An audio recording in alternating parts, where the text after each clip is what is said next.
الانتفاع والاستفادة الحث على التمسك بكتاب الله وسنة رسول الله ودلالة على الهدى ودعاء الخير ومرات الله تعالى. بسم الله والحمد لله والصلاة والسلام على رسول الله سيدنا محمد بن عبد الله وعلى آله وصحبه ولا حول ولا قوة إلا بالله العلي العظيم. Amma ba'd. Alhamdulillah, segala puji bagi Allah atas segala macam nikmat. Salawat serta salam semoga Allah senantiasa curahkan kepada junjungan alam baginda Nabi Muhammad sallallahu alaihi wasallam. Amin ya rabbal alamin. Masih hadis yang ke-14, yang mana hadis ini menyebutkan bahwasanya tidak halal darah seorang muslim untuk dialirkan kecuali apabila terjadi salah satu daripada tiga perkara. Yang pertama, orang yang berzina muhsan, maka halal darahnya.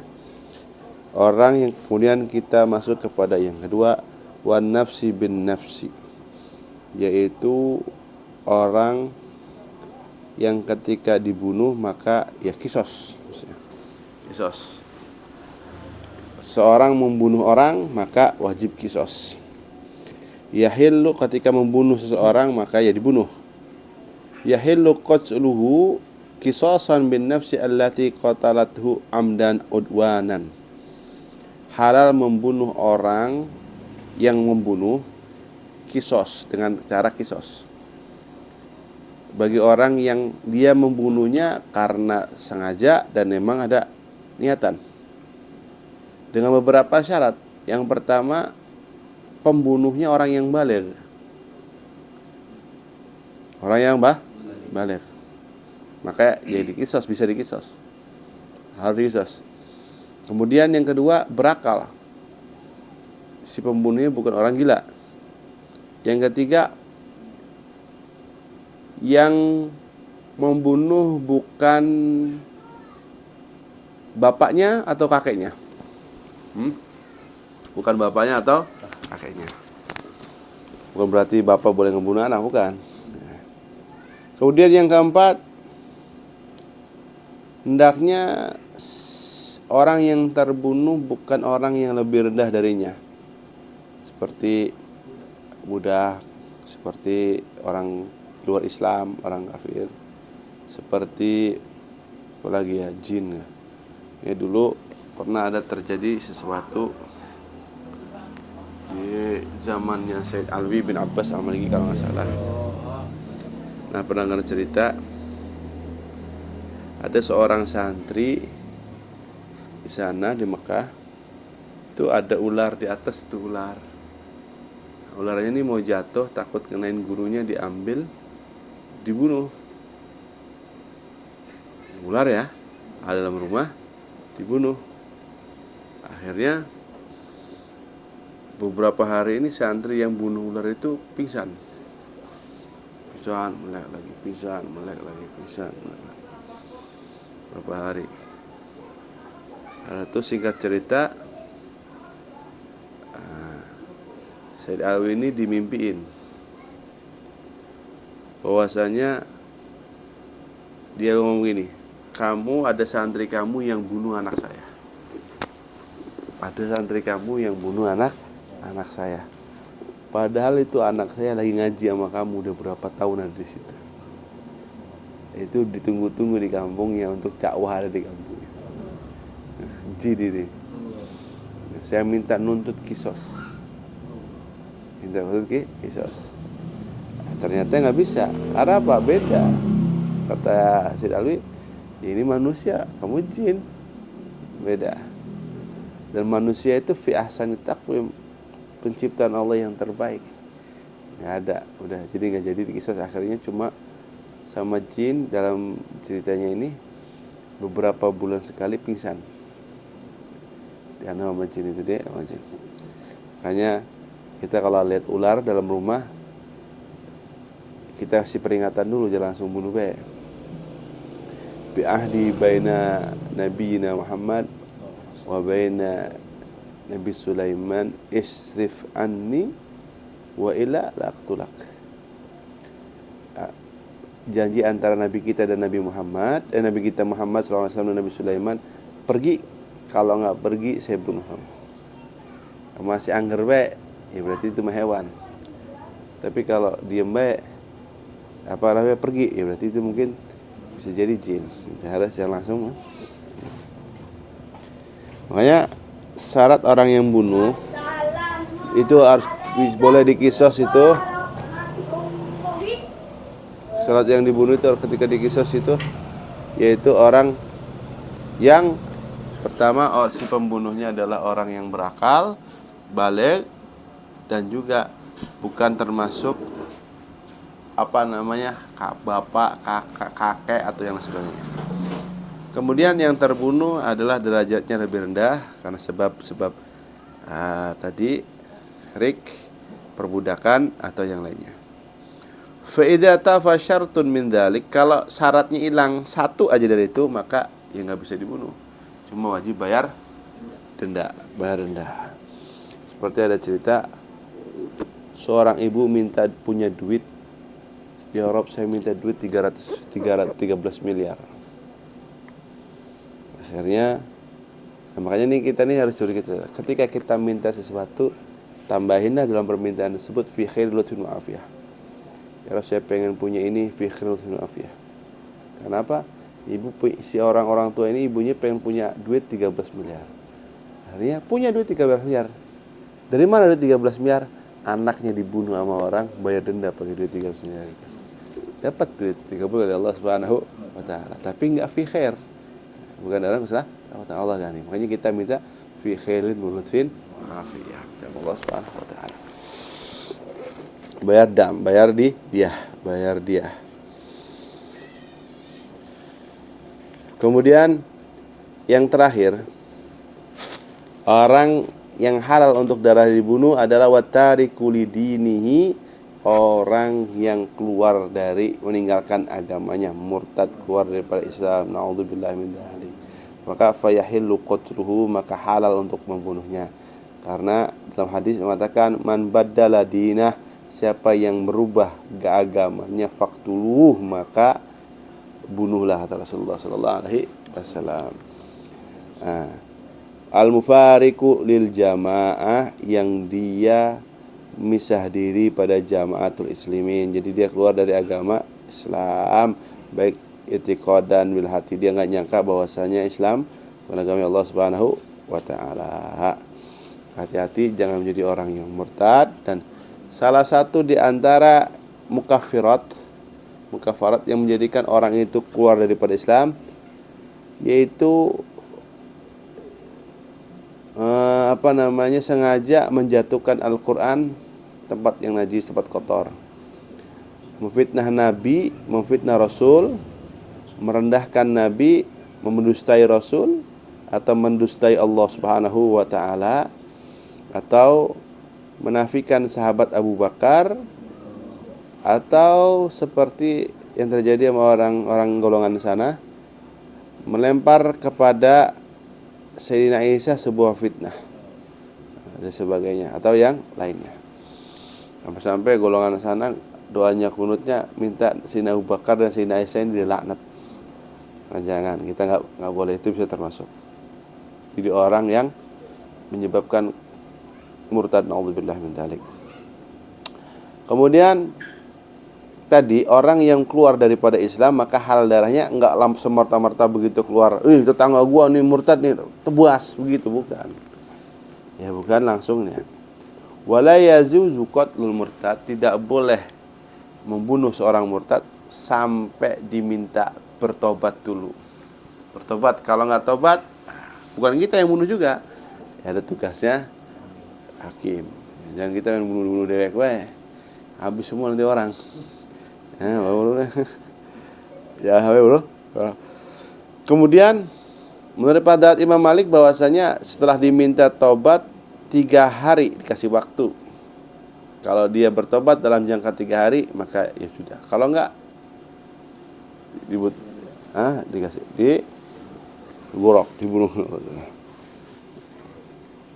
Nah, sekarang hukum orang yang meninggalkan salat bagaimana? Hukum orang yang meninggalkan salat. Tapi Islam cuma ada awang, karena sebab awang, bukan karena sebab mengingkari kewajiban salat. sholat itu nggak wajib. Ada kan, sholat itu cukup niat, tuh ada lagi dan sebagainya. Nah, mengingkari kewajiban itu namanya berarti sudah kafir. Orang yang mengingkari perintah Allah, kewajiban secara mufakat, itu bisa kafir, keluar daripada Islam. Ini mah enggak, sholat dia yakin bahwasanya wajib itu sholat, cuma orang nyolat. Orang sholat banyak nggak? Banyak ya. Orang yang meninggalkan sholat, menurut pendapat Imam Ahmad bin Hambal bahwasanya orang anatarikas sholati yuktal, dibunuh. Orang yang meninggalkan males-malesan sholat dibunuh seperti orang murtad. Dan hukumnya berlaku seperti hukum orang murtad. Maksudnya apa? Ya kagak usah disolatin, kagak mendapatkan warisan, dan juga hartanya menjadi harta rampasan kalau mati. Kagak sholatin udah nggak wajib. Bukan orang Islam aja, seperti bukan orang Islam kalau menurut pendapat Imam Ahmad Hambal. Tapi yang mu'tamad menurut madhab kita, madhab Syafi'i, dibunuh tetap sebagai had, sebagai peringatan dan sebagai batasan karena dia sudah keluar jalus. Tapi sebelumnya diminta taubat, suruh sholat. Kalau sholat ya sudah selesai. Tapi kalau nggak sholat ya sudah, dipedang, dipenggal kepalanya pakai pedang. Tapi hukumnya gimana? Hukumnya ya tetap dia sebagai orang Islam, dikuburkan di masjid Islam, ya wajib kita sholatin. Wajib kita sholatin. Tapi ada pendapat mengatakan, pendapat yang masyhur bahwasanya dibunuh. Ada yang mengatakan dipukul dengan kayu sampai dia sholat atau mati. Ya, juga. Ya, sholat, pukulin sampai dia sholat. Kalau udah, ya sholat, lepas. Kalau nggak sholat pukulin terus sampai mati. Mati. Kenapa? Tujuannya kalau begitu ya supaya dia sholat. Kalau sudah sholat ya sudah selesai. Nggak sholat. Apalagi anak ya, anak kecil, anak kita nggak sholat gara-gara ya pukul kita sholat. Sholat itu penting. Kalau menimba madhab Abu Hanifah, dipenjara selamanya sampai dia sholat, keluarin dari penjara.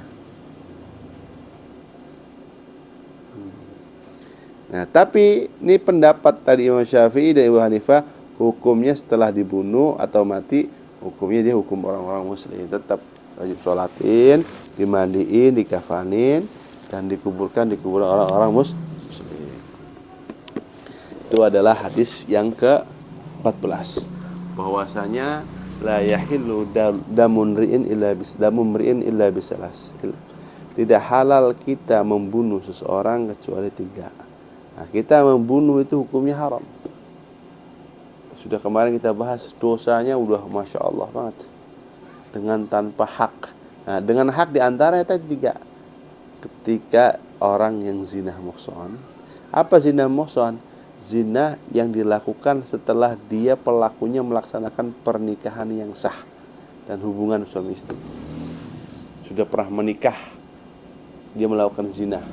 Nah, itu hukumnya namanya zina muhsan. Bagaimana zina muhsan? Dibunuh. Kemudian yang kedua, karena sebab kisos, dia bunuh ya dibunuh karena sebab kisos. Kemudian yang ketiga, orang yang keluar daripada Islam, naudzubillah, maka halal untuk darahnya dibunuh. Yang berapa? Kurang.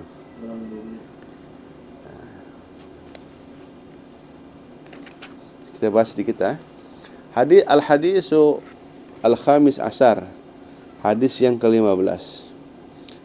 An Abi Hurairah, diriwayatkan oleh Abi Hurairah radhiyallahu taala anhu, anna Rasulullah sallallahu alaihi wasallam, bahwasanya Rasulullah sallallahu alaihi wasallam qala, telah berkata, man kana yu'minu billahi, siapa yang pengen menyempurnakan keimanannya dengan Allah, wal yaumil akhir, dan iman kepada hari akhir, nanti di hari kiamat, falyakul khairan, maka ucapkanlah baik, au liyasmut, atau diam. Maksudnya apa?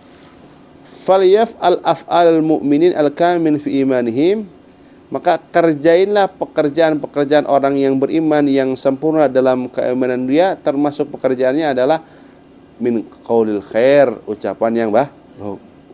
Kenapa?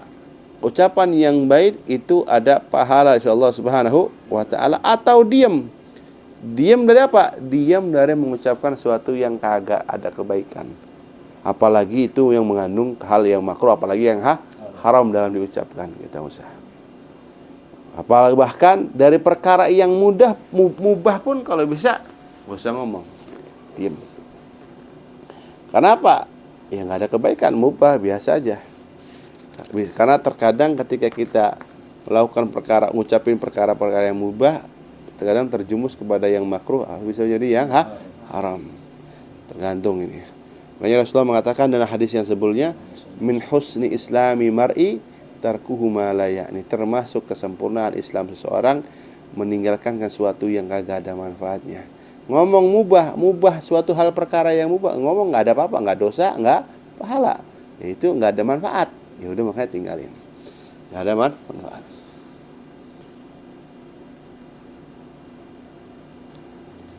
Sungguhnya diriwayatkan bahwasanya innal insan imma ayatakalam aw yaskut.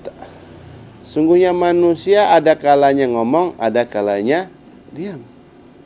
Fa in takallam, kalau dia ngomong, ada kalanya ngomongannya itu baik, maka itu keberuntungan bagi dia. Zikirkah, ibadahkah. Ada kalanya ngomongannya jelek, maka itu adalah sebuah kerugian yang bakal dimintai bertanggung jawab Allah Subhanahu wa ta'ala. Kalau diam, ya manusia nih, kalau diam dari perkara ucapan-ucapan yang buruk, maka itu nilai pahala, untungan, keberuntungan bagi dia. Tapi diam dari perkara-perkara yang baik, kagak mau berzikir, nasihatin orang atau lain sebagainya, maka itu buah kerugian. Maka bagi setiap manusia, baik dalam ucapannya maupun dalam dirinya ada keberuntungan. Dua-duanya mempunyai keberuntungan yang wajib, yang seharusnya bagi manusia untuk menghasilkan keberuntungan dalam diam dan keberuntungan dalam berbicara.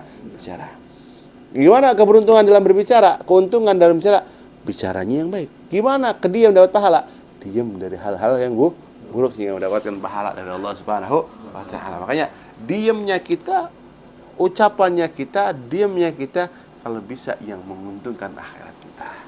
Itu adalah menguntungkan akhirat. Jangan sampai omongan kita adalah yang memberikan mudarat di akhirat kita. Amin. Semoga perkala ucapan kita semuanya menjadi ucapan yang dari Allah Subhanahu wa ta'ala. Selamatkan kita semuanya sampai akhir zaman dari afat lisan, afat bahaya-bahaya yang ada dalam lisan. Amin ya rabbal alamin. Sallallahu alaihi wasallam Muhammadin wa alihi alhamdulillahi rabbil alamin. La ilaha illallah al-mawjud fi kulli zaman. La ilaha illallah al-ma'bud fi kulli makan.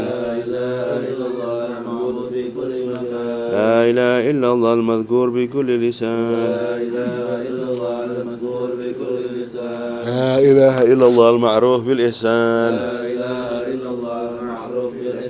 La ilaha illallah kulla yawmin huwa fi syan. La ilaha illallah al-aman al-aman min zawal al-iman. ومن فتنة الشيطان يا قديم الإحسان كم لك علينا من إحسان إحسانك القديم يا حنان يا منان يا رحيم يا رحمن يا غفور يا غفار اغفر لنا وارحمنا وأنت خير الراحمين صلى الله على سيدنا محمد وعلى آله وصحبه وسلم اللهم اهدنا فيمن هديت وعافنا فيمن عافيت تولنا فيمن توليت وبارك لنا فيما أعطيت وقنا برحمتك شر ما قضيت وإنك تقضي ولا يقضى عليك وإنه لا يذل من ولد ولا يعز من يتبارك ربنا اللهم ربنا سبحانه صلى الله على سيدنا محمد النبي الأمي وآله وصحبه وسلم الحمد لله رب العالمين ربنا اعترف بأننا اغتربنا